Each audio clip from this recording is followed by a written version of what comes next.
Ready.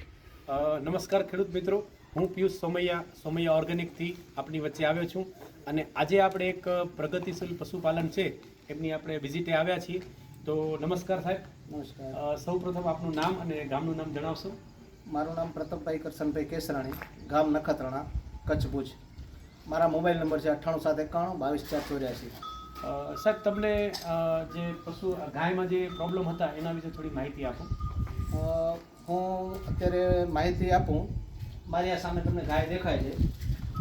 આ ગાય જ્યારે વિયાતરમાં આવી ત્યારે સિચ્યુએશન એવી બની કે મેં ગાયને જંગલમાં મૂકી દીધી ચરવા માટે અને ગાય વિયાઈ ગઈ. એને કૂતરાઓ બધા એટલી પરેશાન કરી હતી કે ગાય ફૂલ ટ્રેસમાં આવી ગઈ કે એ કોઈને અમને માલિકને બાજુમાં આવવા નહોતી દેતી. પછી અમે કીધું આને શું કરવું, એટલે અમે 3-4 મહિના ડૉક્ટર પાસે ચાલ્યા ને એને ગોળીઓ આપીને કે ઠંડી થશે ને આ થશે ને, પણ અમને રિઝલ્ટ મળતું નહોતું. 3-4 મહિના ગાય અમે એની પાછળ ચાલ્યા. પછી અમને થોડું પિયુષભાઈ પાસે માર્ગદર્શન મળ્યું અને આપણે આ પ્રોડક્ટ અમને આપી એમને કે તમે ટ્રાય કરો, આ પ્રોડક્ટ તમે ખવડાવવાથી એમને સ્ટ્રેસ ઓછો થશે. એટલે મેં આ પ્રોડક્ટ એક ડબ્બી લઈ આવ્યો અને ટ્રાય કરી. તો આજે સમજી લો કે 9 મહિનાની વિયાય છે, દોવા દે છે. 9 મહિના થયા અને 7 મહિનાની ગાભણ છે. 7 મહિના ગાભણ છે. આ 4-5 મહિનાથી મેં ચાલુ કર્યું છે.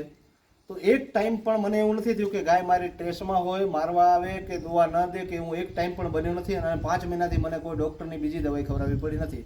મારી પાસે નીલો ચારો નથી, સૂકલ ચારો છે, ખડભૂસો આપું છું. પણ એક દિવસ આંતરે દિવસે આ પ્રોડક્ટ મેં ચાલુ કરી છે. એક દિવસ મૂકીને એક દિવસ આપો. એક દિવસ મૂકીને એક દિવસ આપું છું. અને બીજો આ પાવડર છે જે ઓર્ગેનિક, તો આ પણ એની સાથે સાથે પિયુષભાઈ કીધું એટલે મેં ટ્રાય કરી, એક ડબ્બો લઈ આવ્યો, ચાલુ કર્યો. તો આનાથી મને બેનિફિટ એ મળી કે મારી જ્યારે ગાય મેં પહેલાં આપતી હતી દૂધ, એના કરતાં પહેલાં મારું દૂધ હતું સમજી લો કે ગાયમાં 2.5-3 લીટર હતું. અને અત્યારે ગાયમાં દૂધ 4 થી 4.5 લીટર અત્યારે 7 મહિનાની ગાભણ છે તે છતાં આપે છે. સરસ. અને હું દૂધનો વ્યવસાય નથી કરતો, મારા ઘર માટે જ, કારણ કે અમારા ફેમિલીમાં પીવા માટે જ યુઝ કરીએ છીએ. પણ પહેલાં જે બચતું દૂધ ને એનું અમે ઘી બનાવતા, તો એ જે ઘી બનતું એના કરતાં ઘી અમારું સમજી લો કે સવાઈથી દોઢું ઉતરે છે. પહેલા કરતાં વધી ગયું સવાઈથી દોઢું. એટલે અમારે બેનિફિટ તો એ જ થઈ ગયું કે આનો ખર્ચો તો ખાલી અમારો ઘીમાં વસૂલ થઈ ગયો. પીવામાં જે અમને શરીર માટે કામ કર્યું અલગ, પણ અમારા ઘીમાં જ એના જે ખર્ચા, જે દાણખાણ, અમારો કેલ્ક્યુલેશન હતું કે દાણખાણ જેટલું ઘી નીકળી આવે. પણ આ બધી પ્રોડક્ટ કરવા છતાં દૂધ બચે એટલામાં અમારું ઘી એટલું બચે છે કે અમને એ પરવડે છે. હવે એમ થાય છે કે મારે 2 ની 4 ગાયો રાખવી જોઈએ. સરસ. અને જે ડૉક્ટરના તમે કહેતા હતા કે ખર્ચા થતા, એનામાં શું બેનિફિટ તમને દેખાણા? અમારામાં ડૉક્ટરમાં શું છે કે પરાસવાની ગોળીઓ કરીને આપતા કે એ ગોળી ખાય તો દવા આપશે ને બરાબર થશે. પણ એ ગોળી ખાય ત્યારે એકાદો દિવસ ક્યારેક દે ને ક્યારેક ના દે, અને પાછું એ કેમિકલ કહેવાય. અને એ દૂધ આપણે પીવું, કેમિકલ વાળું દૂધ આપણે પીવું.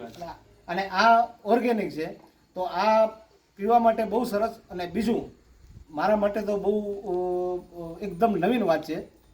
મારો પોતરો સમજી લો કે 15 ઓગસ્ટનો જન્મ થયો, એટલે છોકરાનો મમ્મીનું એનું દૂધ ધાવણ હતું નહીં.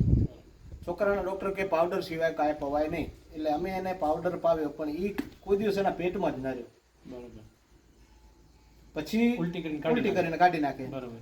પછી અમે વિચાર્યું કે ચલો આ પાવડર નથી લેતો તો આપણે આ દૂધ એને પાઈએ. તો છેલ્લા 3 મહિનાથી ગાયનું દૂધ અને આ પ્રોડક્ટવાળું દૂધ, આજે મારો પોતરો સમજી લો કે 7 મહિનાનો છે, 14 કિલા વજન છે. વાહ, સરસ. એમની માનું ધાવણ નથી, તે છતાં, કારણ કે ઓર્ગેનિક આ જે વસ્તુ છે તો એને હેબિટ માટે બહુ અક્ષિત કામ છે. તો આપણે આપણા ઉપર વિચાર કરીએ કે આપણે એ દૂધ પીએ છીએ તો આપણી હેલ્થ માટે કેટલું સારું છે કે ઝેર ખવડાવેલું દૂધ પીવું અને ઓર્ગેનિક દૂધ પીવું. અને પશુનો પણ તંદુરસ્તી બહુ સારી રહે છે. અને આજે 7 મહિનાની ગાભણ છે. આજની તારીખની અંદર આ ગાયની અંદર 4.5 લીટર દૂધ છે ટાઈમ ઉપર. હજી ના કોઈ દિવસ નથી પાડતી આ પ્રોડક્ટ નહીં. તો જે પશુપાલનનું જે વ્યવસાય કરે છે, જે દૂધનું વ્યવસાય કરે છે કે ઘી બનાવીને સેલ કરે છે, તો એવા પશુપાલન માટે તમે આ પ્રોડક્ટ વિશે શું માહિતી આપશો? હું માહિતી તો એ જ આપીશ, મારો અનુભવ. એક વખત તમે 1 મહિના પૂરતી આ ટ્રાય કરો, તમને જે અત્યારે પ્રોફિટ થાય છે એના કરતાં સવાઈથી દોઢી પ્રોફિટ થશે, મારી ગેરંટી છે. કારણ કે મેં મારો અનુભવ લીધો છે. તમે વધારે પછી તમને કોઈ પણ જો કોઈ પ્રોડક્ટ આવતી હોય આપણે કહીએ કે ના સારી છે, પણ તમે તમારે જાતે એક જ ગાયને ખાલી એક ડબ્બો અખતરા પૂરતી એક વાર તમે અખતરા વાપરી પૂરતી એકનું કરો તો તમારે ખાલી ફેટની અંદર જે દૂધનો વ્યવસાય કરતા હોય તો, કારણ કે હું તો દૂધનો વ્યવસાય નથી કરતો, ઘર માટે વાપરું છું, પણ આપણે તો એ કહીએ કે ભાઈ જે પહેલા માખણ ઉતરતું ફેટ એટલે માખણ ઘી, સરસ, બરાબર. તો ઘી મારું જો સવાઈ લોટું થતું હોય તો ભાવ આ તો હું વેચતો નથી, પણ મારે ખાલી ભાવ ડિફરન્સ જે આવે ને એની અંદર અમારા બધા ખર્ચા ખર્ચા નીકળી નીકળી જાય છે અને પ્લસ પાછી કેમિકલ વગર કેમિકલ વગરની. એટલે પશુની તંદુરસ્તી આજે ગાયો તમે જોઈ શકો છો બે કે આ દવા આપે છે, નથી આપતી તો પણ એને આપું છું અત્યારે, આ નથી આપતો આ પ્રોડક્ટ દવા નથી આપતી એને પણ આપું છું, એ વિયાવાની છે, એને 8મા મહિનાની ગાભણ છે અને આ 7 મહિનાની ગાભણ છે, પણ ગાયને એમ નથી થતું કે મારે દવા નહીં આપવાનું. હું મારું એવું માનવું છે કે આ ગાય મારી 4 લીટર દૂધ આપતી હશે ને વિયાઈ જશે, સરસ. કારણ કે હવે 2 મહિનામાં તો વિયાવાની છે, અત્યારે તો 2 ટાઈમ આપે છે દૂધ. તો પશુપાલક મિત્રો તમે જોઈ શકો છો કે સાહેબે જે ઇન્ટરવ્યૂ આપ્યું અને પોતાની દિલની રજૂઆત કરી, જે અનુભવ લીધો છે એ રજૂઆત કરી, તો દરેક પશુપાલક મિત્રો જો આ વસ્તુ ઓર્ગેનિક તરફ જાશે તો દરેક સમાજમાં જે અત્યારે કેમિકલના કારણે બીમારીઓ થાય છે તો એક અંતર સુધી આપણે એને ઓછી કરી શકશું અને એના માટેનો મારો પ્રયત્ન છે.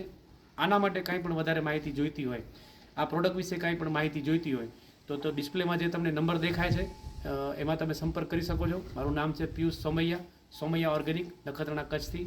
Thank you.